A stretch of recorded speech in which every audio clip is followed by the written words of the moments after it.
Hey, I am Kai Roberts, and I wrote a book. It's called Heart of My Realms. It is available on Amazon, but if you don't want to buy it, I figured, I wrote this book. I can go ahead and make my own audio, and you can listen to it for free. For those who became themselves, despite the cost. Then I have my content note here. This story contains some themes that may be difficult for some readers. Throughout the story, characters confront addiction, institutional mistreatment, grief, and trauma. These experiences are part of the character's growth and the world they must navigate. But some scenes may depict situations that may be distressing. Whether through personal experience or extensive research, I have done my very best to approach these subjects with honesty and respect.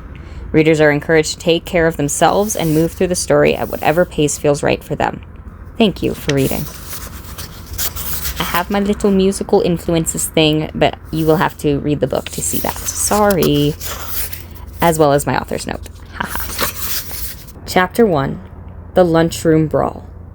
The small apartment that the Rinaldi family calls home is quiet today. The only sounds to be heard are the distant hum of the refrigerator and the crackle of a classic western playing on the ancient television set. With his twins at school, Brandon Rinaldi sits slouched in his old beat-up recliner, his eyes glued to the western flickering on his TV. Brandon is a middle-aged man, his once black hair now mostly gray. His forest green eyes, which once sparkled easily with laughter, are framed by crow's feet at the corners, evidence of a life spent smiling. Suddenly, the tranquility is shattered by the ringing of his cell phone, startling him from his reverie. He fumbles to fish the phone out of his shirt pocket and answers the call. Hello? He greets, trying to mask the weariness in his voice. Hello, Mr. Rinaldi? It's Kirsten. The familiar voice belongs to a secretary at the Rinaldi Children's School. What did Mary do this time? Brandon asks, a hint of amusement creeping into his tone. Well, Mr. Rinaldi, we actually have both Mackenzie and Marianne in our office today. Brandon feels a flicker of annoyance, but manages to keep his tone steady. His name is Mateo. I filled out the paperwork more times than I can count at that school. Mateo, yes. I apologize, Mr. Rinaldi. Well, Principal Adams would like you to come in and speak with her personally. Brandon sighs, resigning himself to the inevitable. He finds himself slightly agitated that he'd chosen to take the day off from work to relax. And now this. Brandon moves through the halls of Bengal High with ease, familiar with the layout from countless visits. As he approaches the office, he spots two teenagers slumped against the wall, their heads in their hands. They have matching curly red hair, though one wears hers much longer than the others. He shakes his head at the sight of his children as he passes by them and then enters the office. Mr. Rinaldi. A tall woman greets him kindly.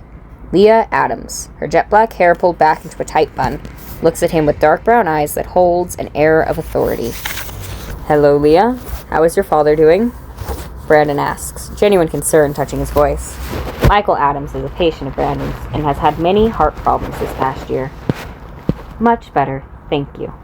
He nods respectfully, grateful for the update. Bring them in, she instructs, gesturing to the only other person in the office, an older woman with large round glasses and frizzy, mousy brown hair. Moments later, Kirsten appears, followed closely by the Rinaldi kids. Brandon raises an eyebrow at his children. Mateo, frequently referred to as Maddie, offers an awkward wave, his freckled face flushed with embarrassment, while Marianne pops herself into one of the chairs in front of the desk. Would you like to tell your father what happened at lunch today, or shall I? Leah asks, her tone stern yet patient. Brandon turns to his kids, and after a moment of hesitation, Maddie glances at Marianne, who is more often called Mary. It's Mary who speaks up. Maddie and I may have accidentally started a brawl in the cafeteria. Brandon takes a moment to digest his daughter's words before letting out a heavy sigh. Oh, well, that's a new one, isn't it? Eddie felt like calling Maddie by his dead name. Well, and a pussy, which was rude as fuck, so I felt like punching him in the face. Mary confesses, her words tumbling out in a rush. Eddie is an ex-boyfriend of Mary's, her first love in a sense.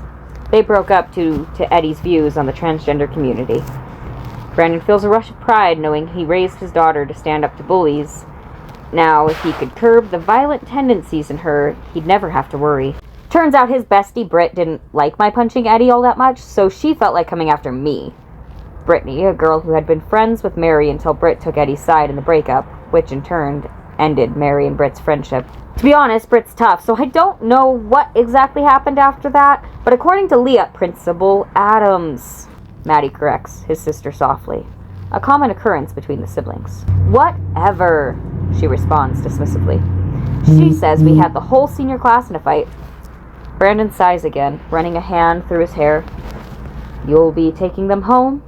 Leah asks, exasperation evident in her voice.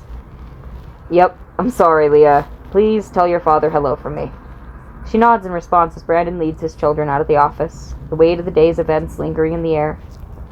A lunchroom brawl. My children started a lunchroom brawl, Brandon states while driving his kids home. Technically, Eddie started the brawl with his biased assholery, Mary responds, sounding rather chipper. Her brother side-eyes her. Come on. We talked about this, Mary. It doesn't bother me. And it doesn't change who I am. You can just ignore him. Nope, no I can't. You just want to live. How is that offensive to anyone? Maddie shrugs, not entirely comfortable with the conversation. When they pull into their old but hospitable apartment complex, the doorman, Corey, opens the door, having a short catch-up with Brandon. Mary waits, enjoying Corey's thick Irish accent, while Maddie heads up to the family's apartment.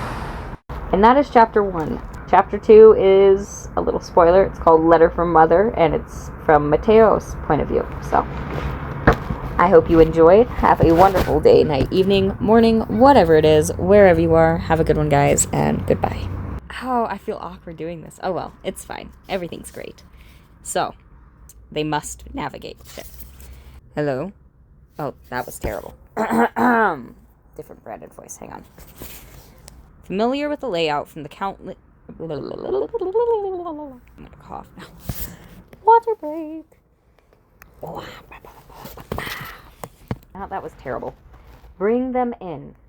No. I feel like I slurred that. I should redo that. Britt didn't much like... Yep.